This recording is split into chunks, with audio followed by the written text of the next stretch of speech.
Uh, Ladies and gentlemen, it's me again. It's been a while. Najua nimewatupa sana, but I'm back.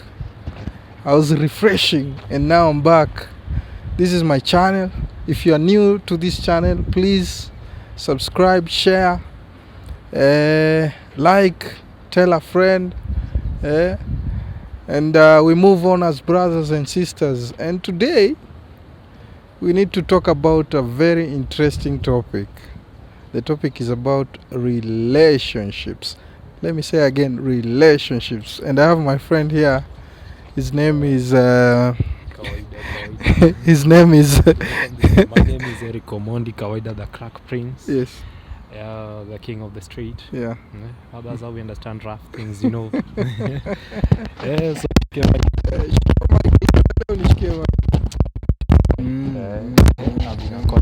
So Tell us, how have you been? my life has been good so far. Yeah. Everything is okay. Yeah. I thank God for that. I can't complain. Uh-huh. I'm used to suffering. It's part of my life. So you've been telling me to do this topic and Sure. to share this topic to our followers and our viewers. Yes. So why did you pick relationships? Relationship is a serious topic that we don't get to talk about, and Yes, they do of shame course, those who of are talking course, about relationship, course. and they'll tell you if you are talking about relationship, you lack nothing to do. I mean, you don't have anything to do, Yeah. and you're not serious with your life. Mm. You know, relationship is about life.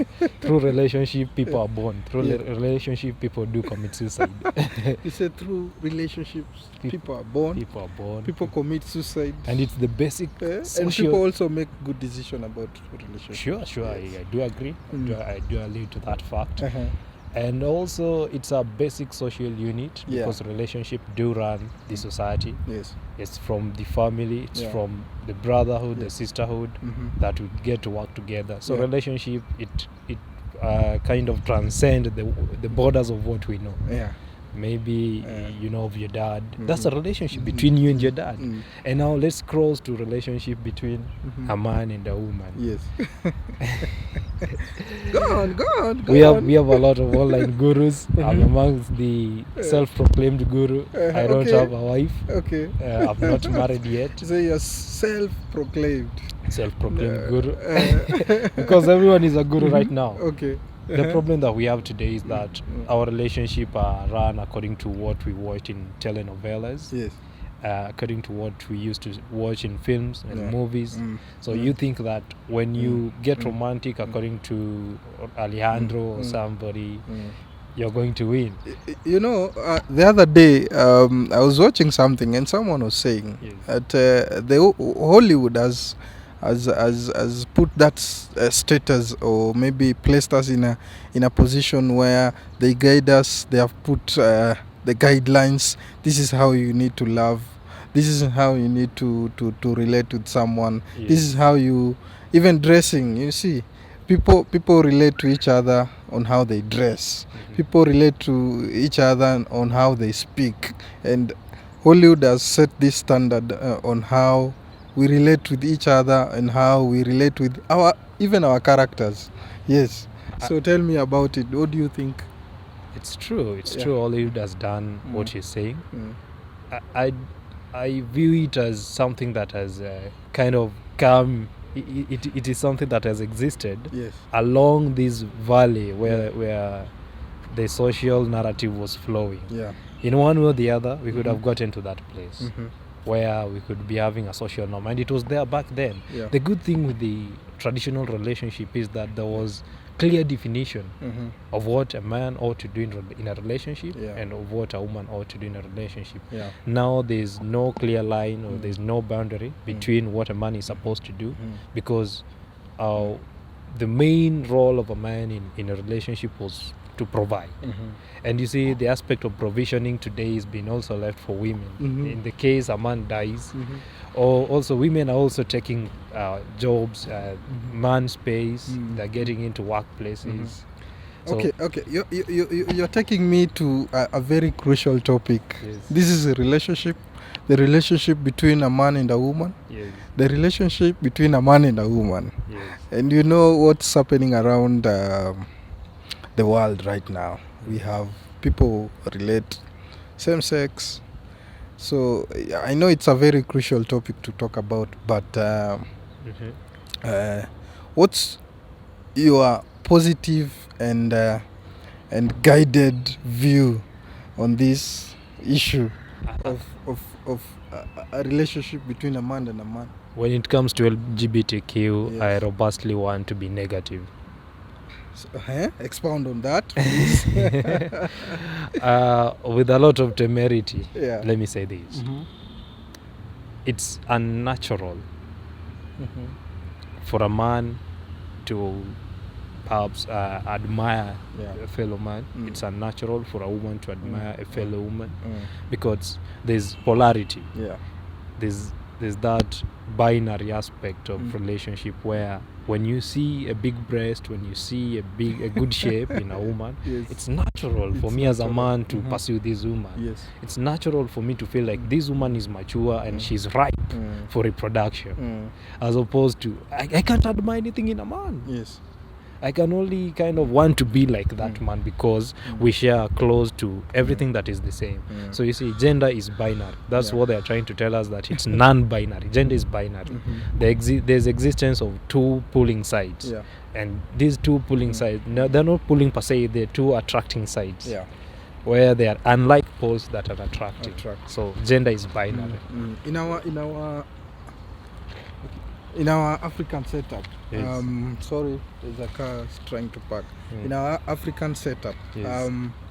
we were brought up knowing that a man and a woman, a man will come from their home and go look for a lady, marry, and build a relationship and have children and come up with a family.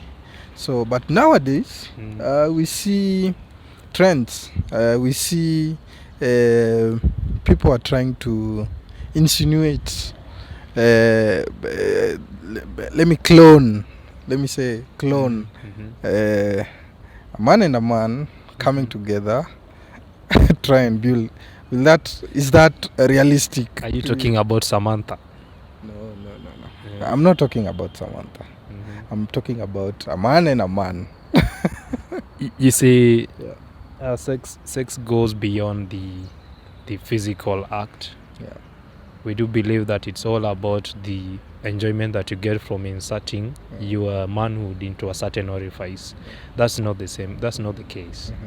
Sex is beyond that. Sex is kind of spiritual in a way, and it's something special to a point where if it's not managed, the society becomes chaotic. Yeah. Look at the society. Go to downtown and see how it's Speaking chaotic. of chaotic, Yes. when you read the Bible, Mm. the book of I think Genesis. Yes, the book of Genesis, Yes. where Sodom and Gomorrah happened. Yeah. The happenings of Sodom and Gomorrah. So when God destroyed that land. We had these sins. We had this behavior of gayism, homosexuality, adulterers, and so on and so forth. So this means that God dislikes this behavior. True. That's one indication that God does not like this. So what are you going to tell people who practice this now? It's something bad and they should stop doing it. Why you brief? Extend. Brief them. I've never thought of getting into that act, so it's really I hard know to you've expound. never, It's really hard to expound on yeah. because it's a silly thing anyway. It's a silly thing.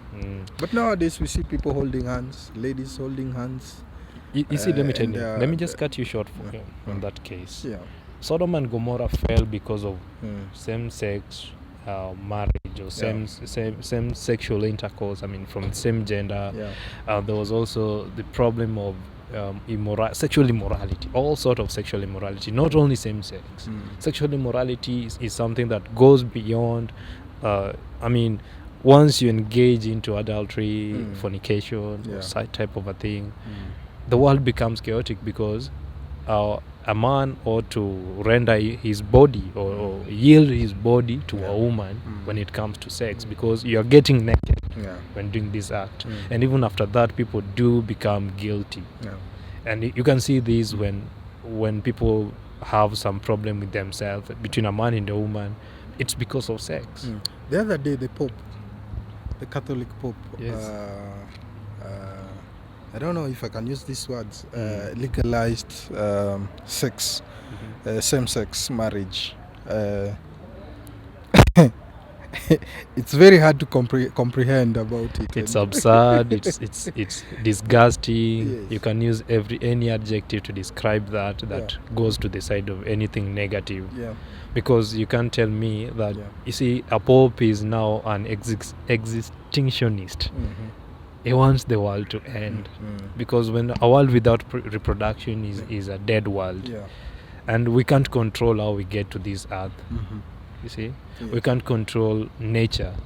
We can only learn to live by nature and learn to live with nature, but we can't control nature. You can't stop the sun from rising from it is east. So simple. Even animals. Sure. You never see an animal, male and a male. You see what maybe doing or trying to recreate or something. Doing. So what happens? Animals, we are human animals. We are different from other animals because we are existentialists. We can question the reason why we're here. We can create a social construct of how we want to live. We can create our own rules as opposed to other animals. We can write. We have our own civilization. Other animals don't have. So it means we are different. That's the reason why we have skyscrapers. We have these houses, whereas other animals have flimsy houses, makeshift, as opposed to us. So we can't live like, even animals are kind of better than us. You see, so it happens that when the world is kind of coming to an end, when Sodom and Gomorrah was coming to an end, these are the things that were evident. Today it seems like the world is coming to an end, because even if it's not the end that was written in the Bible, but the end of the world can be something that stops reproduction, because reproduction is the foundation of civilization. I know you're fresh from the university. And it is being said that this kind of character, this kind of behaviors is more rampant, is more practiced in the universities. Have you ever seen or maybe come across or maybe have information that so and so is doing this and this? I've witnessed LGBTQ in college, in the university. I saw a man talking to a man, and I got out of that place because it's disgusting to see a man acting like a woman when he's ugly. You see, men are meant to be ugly. That's the reason why I've got beards, I've got cheekbone, I've got jaw, strong jaw. Look at me. There's nothing attractive about me to a man. I can only be attracted to a woman. It's only a woman who can fantasize seeing my muscles and seeing everything about me.